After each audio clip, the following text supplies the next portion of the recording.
गोष्ट लक्षात ठेवा,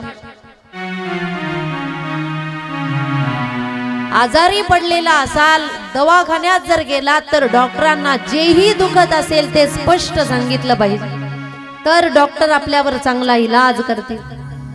आणि आपण जर पाप कर्म केलेलं असेल तर गुरूंना आणि संतांना जसल्या तसं सांगा की महाराज माझ्याकडून ही चूक घडलेली आहे, मला क्षमा करा, मला काहीतरी माझ्यात बदल होईल याच्यासाठी प्रयत्न करा। दोन ठिकाणी व्यक्तीने कधीही खोटं बोलायचं नसतं।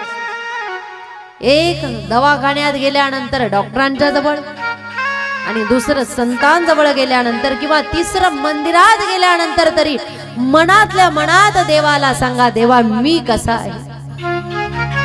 आपले कर्म कधीही त्यांच्या समोर लपवू नका। आपण कसंही जरी वागलो, कितीही पाप कर्म केले